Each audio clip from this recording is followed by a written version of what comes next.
Are you ready to learn? Because my super experienced guests are ready to share some really valuable information. Make sure and listen all the way to the end to get help and support. So let's start with the best audio experience.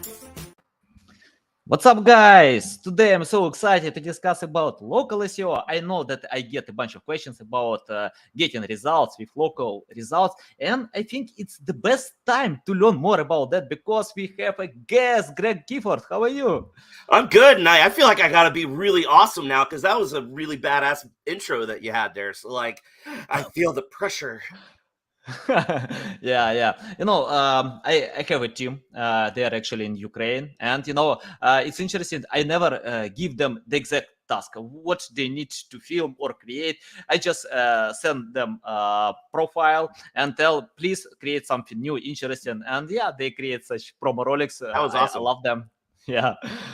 Okay. Before we start, just tell our audience more about your background, experience, and why you pay a lot of attention with local SEO. So yeah, I kind of just fell into the local SEO niche because years and years ago, when I started doing SEO legitimately, I was working at a company that did websites for used car dealers. So I was kind of exclusively working with car dealers, and the local algorithm applied to car dealers. And so I was really digging into what mattered there. And I was at that company for 8 years. And then I switched to another automotive company for 4 years after that. So for the first kind of 12 years in there, 12, 13 years, I was exclusively working with the vertical for car dealers, which was only local SEO. And so I kind of, dug in, learned everything that I could. And then during that time was when I started speaking at conferences and became a popular conference speaker, and everybody likes my style. And so I became a popular speaker on local SEO. So it kind of just went from there. And now I'm lucky enough that people dig my presentations and my presentation style. So I get invited to speak all over the world. So it's pretty fun. I'm not going to lie. Yeah, nice. Yeah, I definitely love your style, especially when I have new clients. I need to check out one more time what you can share about local SEO, some interesting insights. And I have the first question. For example, if someone wanna get results from local SEO, where to start? What to do first? Because local SEO is quite different with generic SEO methods, and I often see when website owners tell me you need to get relevant links from other regions. Is it good idea or not? Please share more insights about local SEO. So yeah, for people that are just really starting to learn about local, one of the things that I always suggest is digging into a study that happens every year called the Local Search Ranking Factor Study, because obviously nobody really knows what's in Google's algorithm. But if you take these top experts across the globe, and it's like 35 to 40 people every year that they send out this really in-depth survey, because obviously you could put 5 SEOs in a room and tell them all to optimize a website. They're all going to do it differently, but there's going to be a lot of overlap in the elements that they're touching, because they're all going to know which things Google is looking at. So when you take that kind of concept to the survey, and you give the survey to all of these experts, and then you kind of aggregate the answers, you see those areas of overlap, and you get a pretty good handle for the things that influence visibility. And so that, if you're just getting into local, is a great place to start, because it will help you understand the difference between Google's traditional algorithm and Google's local algorithm. And then there's other places to go. I've got a local SEO training course that just came out at Bright Locals Academy. I've done a local training course for SEMrush at their academy. I've got a weekly video series called Local Search Tuesdays that comes out on the Search Lab digital site every Tuesday and on all of our socials. So there's a lot of places you can go to learn these things. And then, you asked about links, or actually, where to start. Learn the stuff first. Then if you're actually going in to do the SEO, where to start is do analysis first, because there is no right answer of where to start. Some sites are going to need a lot more work on links. Other sites are going to need a lot more work on content. Some are going to need a lot more work on their Google business profile. So you kind of have to have a solid understanding of what signals matter, and then do an analysis to see what the weak points are, what the low-hanging fruit is that you can knock out first. And then your question about links. Yeah, when you're doing local SEO, typically you want those links to come from local websites, local entities. Now, that doesn't mean avoid big, powerful links or links from something that's in a different region. If there's relevancy there, you always want to get the link.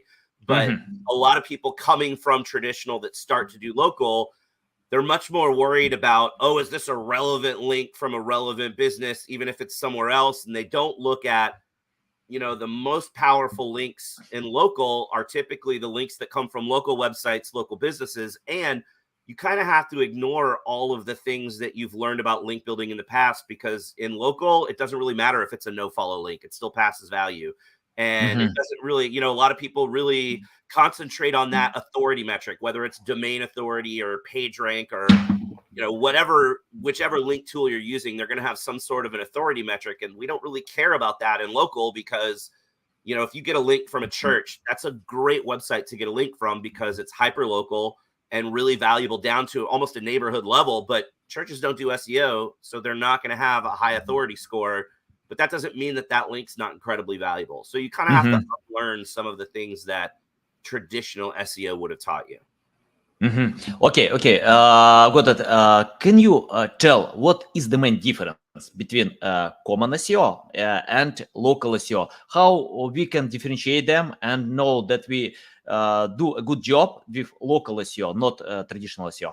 Yep. So the main difference is that when you're talking about the local algorithm, you're really only trying to show up in a certain geographic area. You don't need to show up worldwide or even nationwide or even across an entire region. Typically, your results are going to be constrained to the city or metro area that you're in. So it's a different target. Even if you want to try to show up elsewhere, local doesn't really work like that. And then the other bit is there are signals that are weighted slightly differently.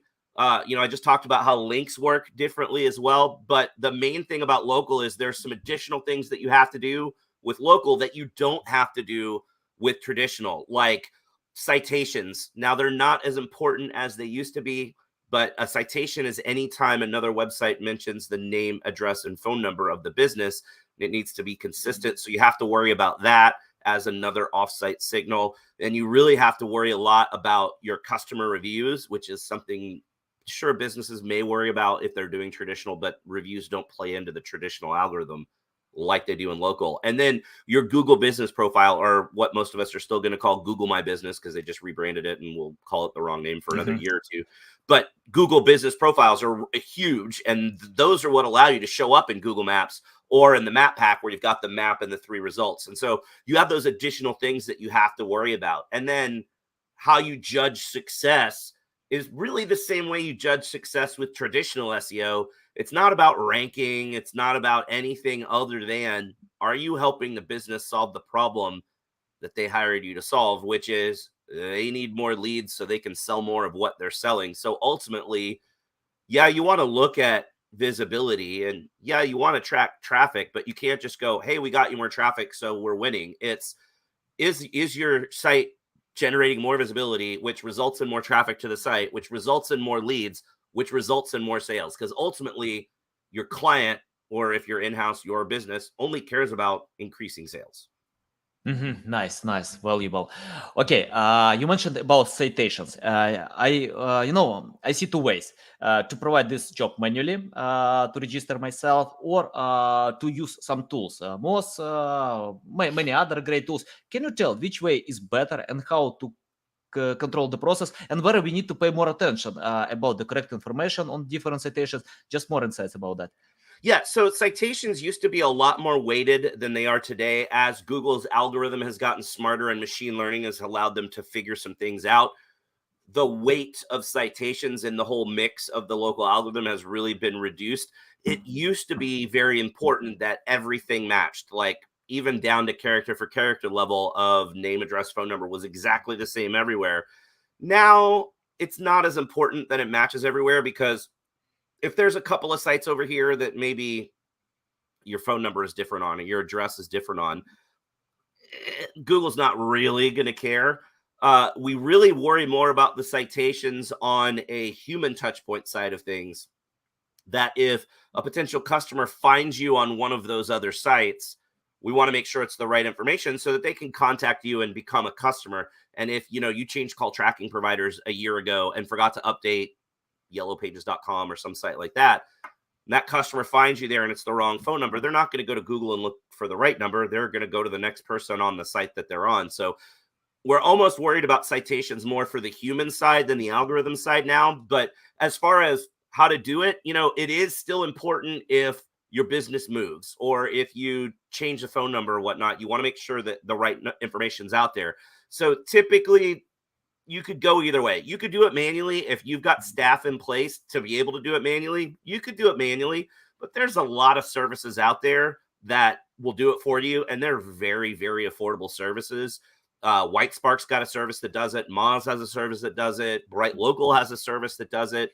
So, a couple $100 and you can just have them go out and bang it out for you and be done. Cool. Why not do that? Unless you've just got staff that is trained on how to do it and can do it quickly and efficiently and you want to handle it yourself, sure, you could do that too. But there's nothing wrong with paying somebody else to do it for you, especially because years ago, citations were something you would do every month. You'd continually try to go out and get as many citations as possible and make them, exactly consistent everywhere. Now, you don't have to do citations all the time. It's kind of more of a foundational factor that you need to get right at the beginning.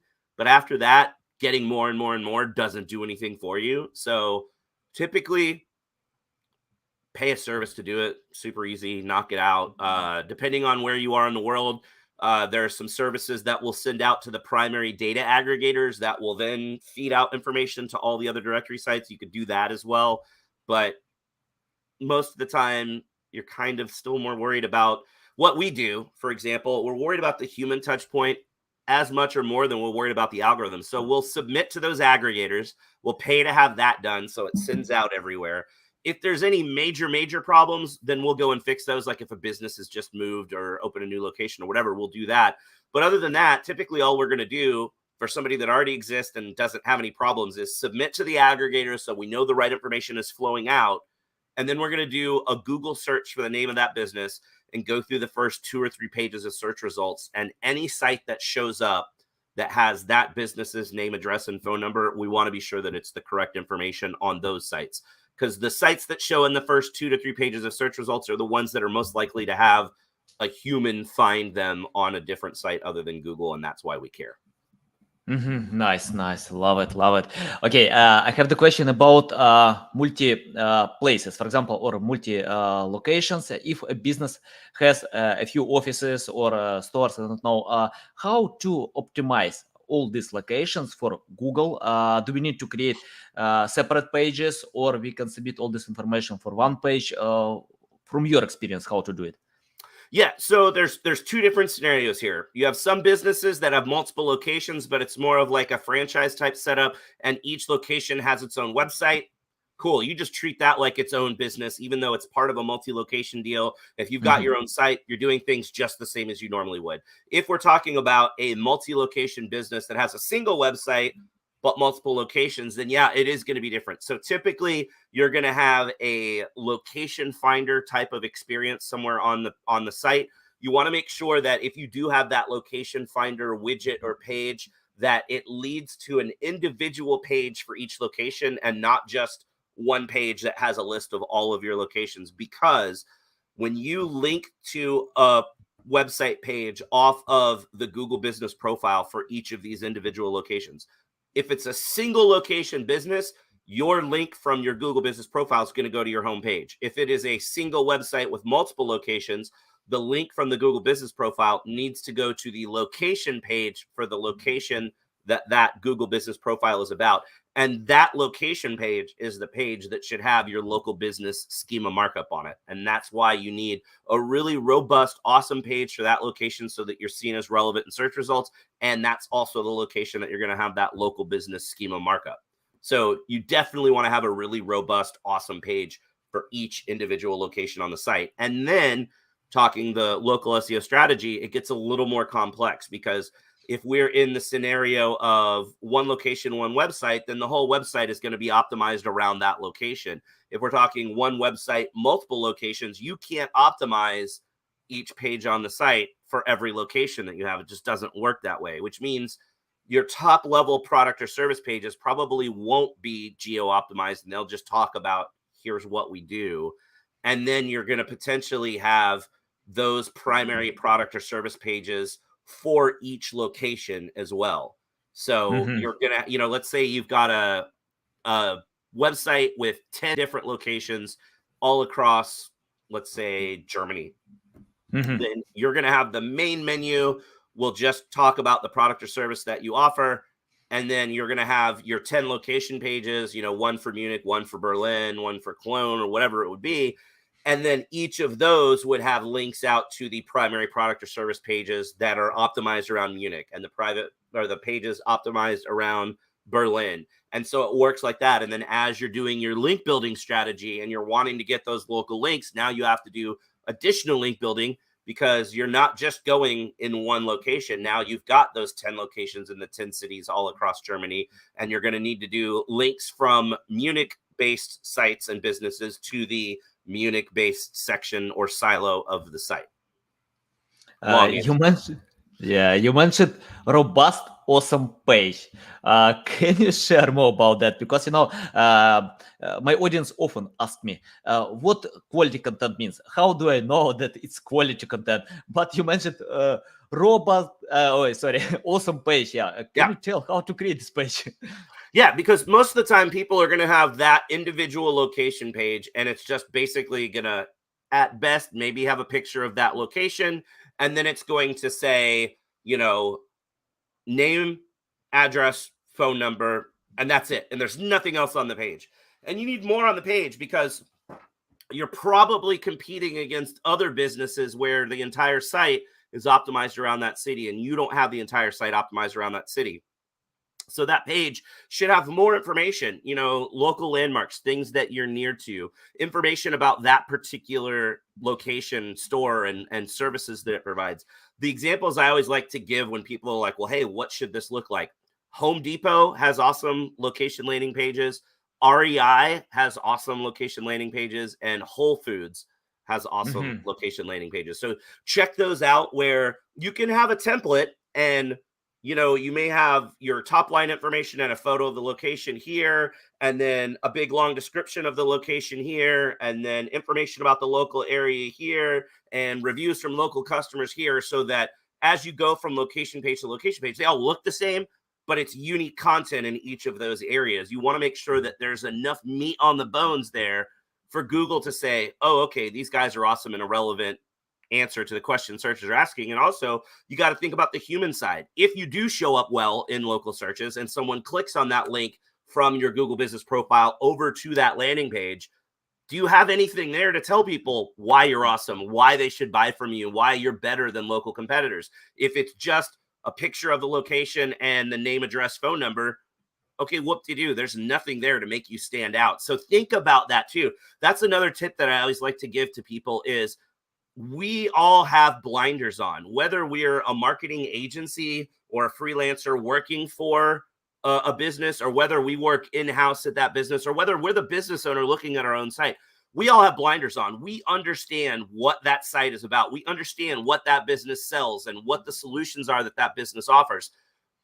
So we get it, but that doesn't mean that someone that's never been to that site and never bought that product or service before can find the answer that they're looking for on your site. So you always kind of have to take a step back and think about what it would be like for someone to come to that website and land on the homepage or land on a location page. If it's a multi-location business, do they find what they need to answer their questions so that they feel confident that that business is the place that they want to buy from? If you take those blinders off and think about that, a lot of times you're going to be pretty freaked out and realize that your site could be a whole lot better than it is.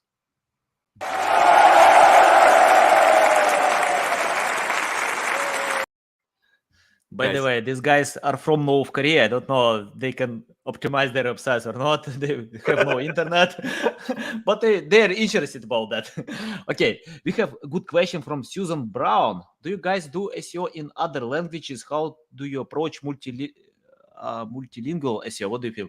So yeah, so we just do SEO in English because that's what our kind of core competency is. We have worked with clients that needed Spanish language SEO as well, and we have partners that we work with to do that because we don't get enough clients to make it worth hiring someone that is bilingual to be able to serve that. It's much easier to have partners to work with. And when it comes to international SEO, yeah, there's a whole lot of things that come into play with you have to set hreflang to let Google know, hey, this is the English language version or the German language version or the French or Italian or whatever it would be. And then you've got to do all of it's one of the big things that people screw up on and why we like to outsource when we come up with clients that need multi-language is it's not just a straight translation. If I was going to just put Google Translate on the page, that doesn't help because you're not going to show up in a search that's conducted in a different language than what the website is in. If your content is in English and you're wanting to show up in French or German or Russian, that potential customer is searching in French or German or Russian, not in English. So that translate isn't going to help. And then that translate is only going to translate word for word. And language structure is different between different language, and colloquialisms are different. Regional dialects are different. And it is too hard to say, okay, we've got this page in English or we've got this page in French, and now we need to convert it to a different language. And you just run it through a translation algorithm. It's not going to read like conversational English or conversational French or conversational Russian. So it's really important to make sure that that content is written by a native speaker. Yeah, agree. Even more, this native speaker needs to understand your topic now and your products, because if you just hire a translator who can provide a good job without understanding the product, so it's possible that the results will not come good. Yeah. Okay, I have the question, for example, if some business has one product, good product, and 10 separate locations. It's hard to create content for all these locations with one product. How to decide this problem? Can you tell from your experience? For example, do we need to create 10 separate pages with this product and rewrite all of them, or it's better to find some other ways? No. I would definitely, let's use an attorney for that situation. Let's say it's a divorce attorney. That divorce attorney has 10 different locations. You would need 10 different location-focused divorce attorney pages. And yeah, is it tough to rewrite it? Yeah, it is, but you've got to, because you don't want 10 of the exact same page on your site and all you do is change out the name of the city. That's not valuable. So it is more work because you're going to have to rewrite content 10 times, but you don't need to have all of that in the primary menu. So if you come up and it's like, legal services we provide or whatever that would be, and you click that and it would be, divorce attorney, but you wouldn't need divorce attorney Dallas, divorce attorney Chicago, divorce attorney LA, divorce attorney Denver. You wouldn't need all of those listed. You just need the primary one. But then when you go to the location landing page for Dallas that is linked to from the Dallas Google Business Profile, then that location landing page that we talked about a minute ago with all the robust information would have a link to Dallas divorce attorney page. And then you get there contextually to that Dallas divorce attorney page that is optimized for being a Dallas divorce attorney.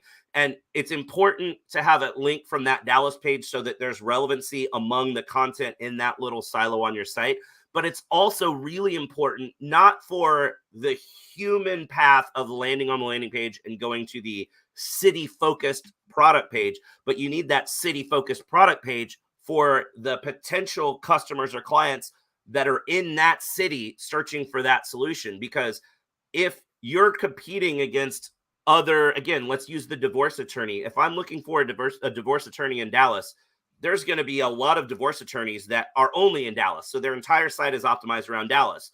But I'm working with a firm that has multiple locations. And if I only had that generic divorce attorney page, it's not going to show up well compared to all of the other options in town that are optimized around Dallas. So I do need that Dallas focused and Dallas optimized page on my site so that potentially when people are searching, that page is seen as a relevant result. Nice, nice. Guys, I just want to tell, I hope you can avoid divorce issues at any time.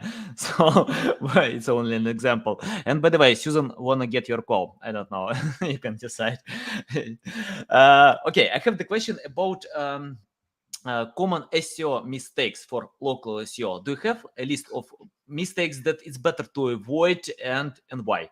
I mean, we could talk for like 5 or 6 hours on common mistakes to avoid. Yeah. Yeah, I mean, let's start with the Google business side, the Google My Business or Google Business Profile.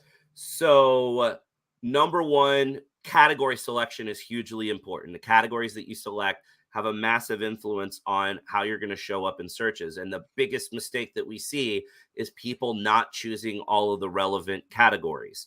So, typically, there's going to be at least 3 or 4 for a lot of businesses. There's going to be up to 10 categories that are applicable that could be chosen, and there's 10 slots that you can fill. But you see businesses like, we work with a lot of car dealerships in the US. There's for sure more than 10 categories that you could choose, and we'll see dealerships that will only have one category selected. Or we'll see attorneys that will just have the attorney category and not divorce attorney or personal injury attorney or criminal defense attorney selected. So not selecting the right categories or all the categories that apply is a big one. Not having your correct hours listed, which seems like crazy because you would think everybody would do that, but you'd be surprised how many people don't have that selected correctly. Not having a local area code phone number listed on your Google Business Profile is huge. Nobody needs toll-free numbers anymore. Everybody has mobile phones that they can call whatever for free. So you need that local area code number. That's a huge signal. On the website side of things, when we're talking single location, or let's talk multi-location first. Biggest mistakes on multi-location sites, like I said earlier, is a location finder page and not individual location landing pages for each location. Also, not creating locally focused product or service pages for each location. Single location sites, biggest mistakes are just not optimizing the site well, like creating content for the sake of content and not optimizing that content, or creating really crappy content. The idea that I always like to tell people to keep in their heads is, if you want to show up as a search result when a potential customer is searching for something in Google, you need a page of content on your website about the concept that person is searching for. And that page on your site needs to be the best answer in the local area to the question that searcher is asking. That's going to be really hard to do with less than a couple hundred words. And you'd be surprised how many sites out there will have a page that's got 75 words on it, and that's it. And they wonder why they're not showing up in search when all their competitors have 700, 800, 1,000, 1,200 words. It's tough to write the best answer to the question in 75 words or 100 words or even 250 words. So make sure your content is truly answering the question that the searcher is asking. Make sure you're optimizing it well. A lot of people will do SEO, but they skip the link building part because link building is hard and time consuming. So that's another big mistake, is not doing the link building side. So, gosh, I mean, there's so much there. People list multiple cities on their website. They say, oh, welcome to our site. We also serve customers in, and they list off 20 cities. You're not going to show up in those cities just because you listed them in a comma separated list. And you would never say that to somebody that just walked in your front door. So why do you have it on your site? Yeah, got it. Okay, I have the question about link building. I check out some SEO link building campaigns for local SEO and found that one of the tip to take part in local events and to be sponsor of these events. Can you tell, is it a good idea? Because it's against Google guidelines. But it's the main recommendation for many guides. What do you think about that? Do we need It's to use not this, really against Google guidelines. Google just says you can't buy links. Like, Google's okay with you buying a sponsorship that results in a link, because you're now sure, It's the follow link. realistically, people that are buying sponsorships are typically buying the sponsorships because they want to get the link. So technically they are buying the link, but you're not just directly paying somebody to put a link on a website somewhere. You're buying a sponsorship. There is a value in the real world offline for the thing that you are purchasing, and sure, a link comes with it. So that's totally okay. And it's a great strategy. Little league teams, Pee Wee hockey, Pee Wee football, Those things are great. Couple $100 a year. Golf tournaments, 5Ks, community like highway cleanup, things like that. It's really easy to do. But the thing that most people screw up with is they don't think about the pattern. Again, take the blinders off. Think about what it looks like. At the simplest level, Google is really just an advanced pattern detection program. So when you're looking at your links, if all of the links that you're getting are sponsorship links, that's not a natural pattern. And that's when you're going to risk some sort of a penalty, or you just get to a point where those links aren't benefiting the website. So you want to have a good mix of tactics with your link building strategy, because if you're doing only sponsorship link building, or only guest posts, or only building links by going and filling out stuff on directories, which is a dumb idea anyway. But if your link profile really skews towards the vast majority of the links are from one tactic, that's a bad idea. And that's what you'd want to avoid. But as long as it's part of a standard mix and your profile looks natural, then heck yeah, go do those sponsorship links. They're awesome. Got it. What do you think about irrelevant links, but local links? For example, if we get links from local publications, forums, or any places, even with authority, but they are completely irrelevant. But It's they're possible. not. Mhm. But they're not Irrelevant. irrelevant if they're local. If they're local. So that's another one of the things that traditional SEO people have to unlearn when they start doing local, because in traditional, you're really worried that there is a relevant reason. There's got to be some reason for that site to link to you, and the business needs to be kind of related. But in local, a link from a local business, the locality of that link is the relevance factor. I could be working with a plastic surgeon, and they could get a link from a dry cleaner, and there's no tie there whatsoever, other than maybe the plastic surgeon takes his clothes to the dry cleaner and likes the dry cleaner, and a dry cleaner, or the plastic surgeon created a blog post and mentioned that the dry cleaner was awesome, or whatever it would be, and gets a link back. It doesn't mean that's a bad link, because dry cleaners have no reason to link to a plastic surgeon. They're right up the street from each other. It's local. I mean, same thing with the church. I mentioned earlier, church links are great, but they're not going to be a high authority link. And you might think, oh, there's no reason for a church to link to my car dealership site, or my chiropractor site, or my underwater basket weaving studio site, or whatever it would be. But it does have a reason, because it's in the same town as you, in the same neighborhood as you. So that local factor means it is a relevant link. Okay. For example, is it good idea to create content for irrelevant content for a website, for, I don't know, to submit to news or blogs about local events? For example, I don't know, like dancing, any events. And but for example, if I have a coffee shop, but I add news about local events that are completely different, from my main products. What do you think? Yeah, exactly. That's another thing that you have to unlearn coming from traditional to local, because it's not irrelevant, because you are a business in a local community and you're involved in that community and you're part of that community. So there's nothing wrong with talking about things going on in the community that are near to or related to or around your business. A lot of business owners will freak out about that and go, I don't need to talk about local events, or I don't want to put a list of my 5 favorite places to get pizza in town. That has nothing to do with what I'm selling. But there's 2 kind of important sides to this. Number one, it is relevant because you are part of that community, and it will help you build local relevance in Google's eyes if you make your site a local destination and you share that local information. That local information that you're writing about also potentially helps you get local links. So all of it plays nicely together. The other side of it is, again, take the blinders off and think about how people search. If everything on your site was only about the product or service that you sell, that's a really narrow focus on the potential audience of local customers that you would want to reach, because you're only going to show up as a search result if someone is looking to buy right now, which is not that many people of what you could potentially reach in the local area. So think of it almost like putting a billboard up on the highway that somebody's going to drive by every day on their commute. You don't put that billboard up expecting that every person that sees the billboard is going to buy from you, but you put it up for brand awareness.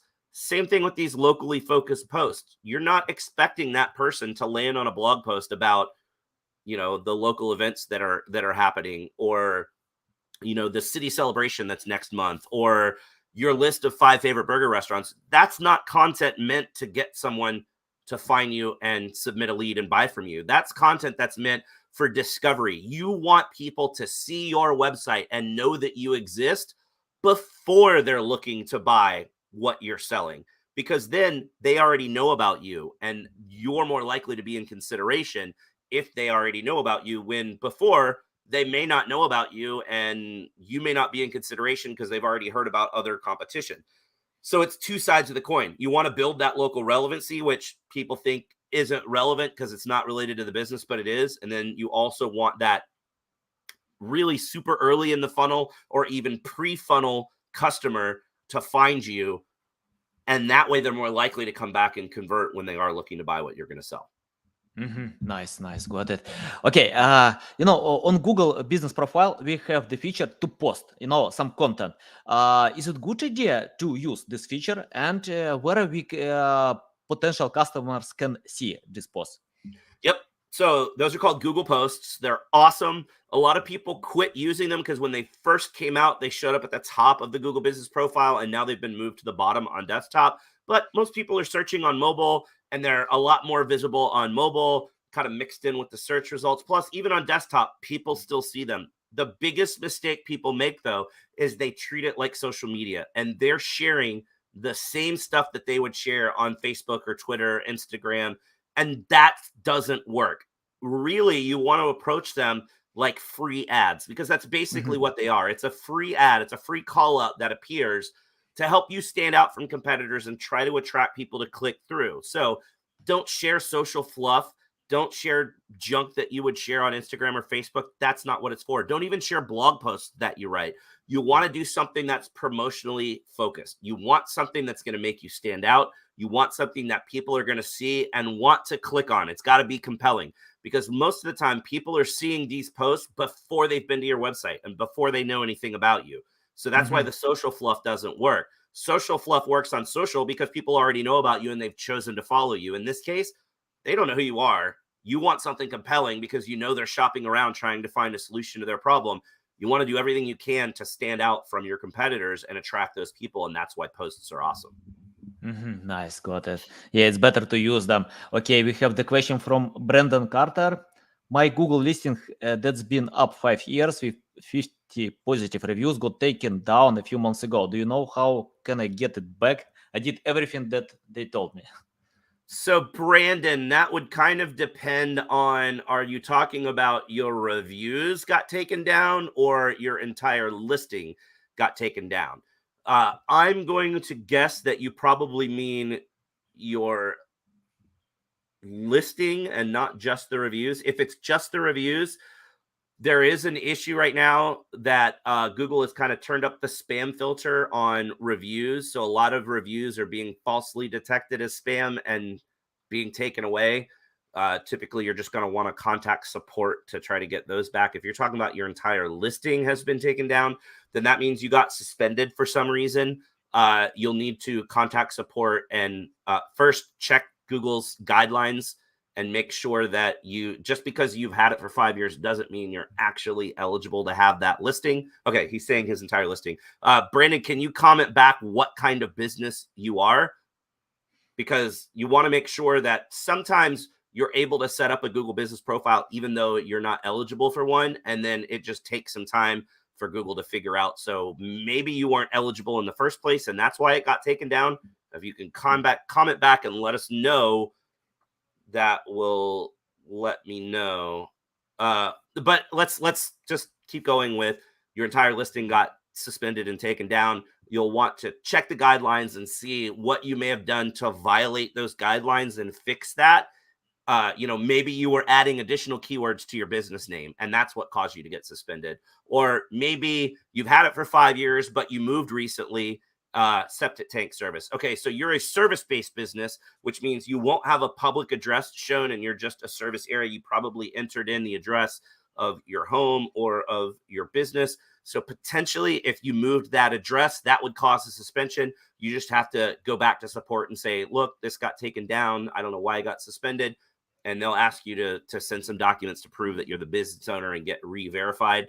But yeah, there have been a lot of suspensions lately. So it's probably you changed your phone number, you changed your address, and that caused the suspension. If you didn't do those and it just happened out of the blue, okay, he thinks that's what it was. So yeah, most likely that's typically what's going to cause that suspension is changing the address or the phone number. And all you have to do is re-verify. And if that's the case, Google just wants to be sure that that's legitimately something that should have changed and that you're not doing something shady. You'll just need to re-verify, and that's fine.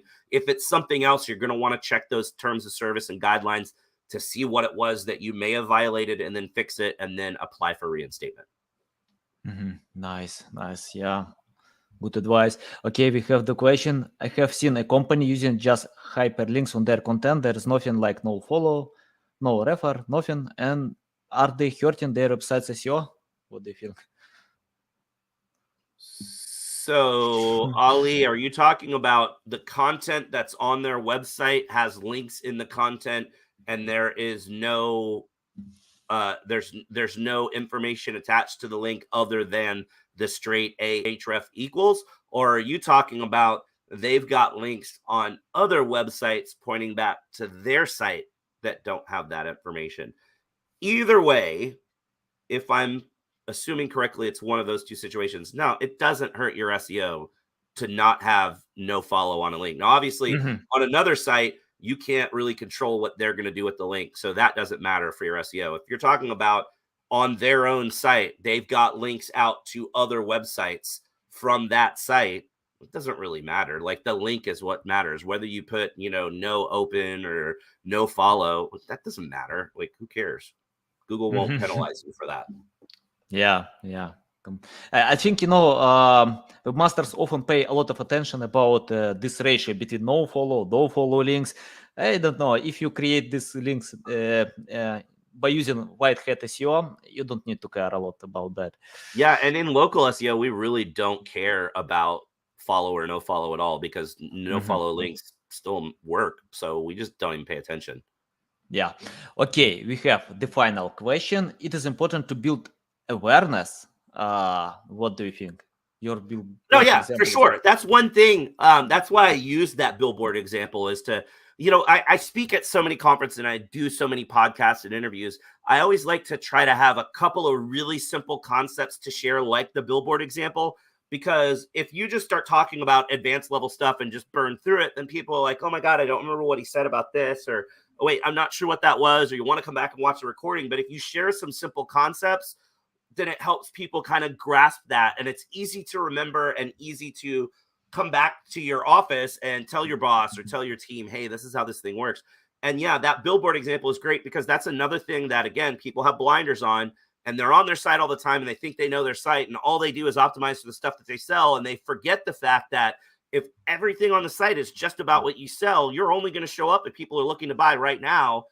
And if you can build that awareness before people are looking to buy, you're way more likely to get people to buy. And a lot of times, if you build that awareness before people are looking to buy, when it is time to buy, they're just going to come right to you because they know about you and they know you're a solution, instead of having to go to Google and go, oh, well, I need a solution to this problem. What can I find in the local area? And then they start searching around. So that's why building that brand awareness beforehand is key to success.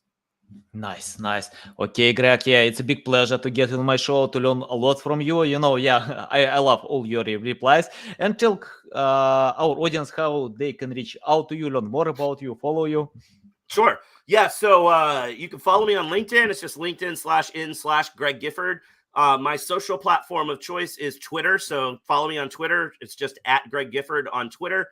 You can also email me if you ever have questions. It's just greg@searchlabdigital.com. And I've got an open email policy. So any questions anybody ever has, I'll always just answer. I don't try to sell you stuff. I won't ignore you. Like, I'll always try to help. It may take a few days to get a reply out to you, but I will always answer that way. So those are the ways to get in touch. You can go to the Search Lab website and check out our blog to see all the content that I put out and the weekly video series that I do, or, watch my socials, watch me on Twitter. I always share links there as well.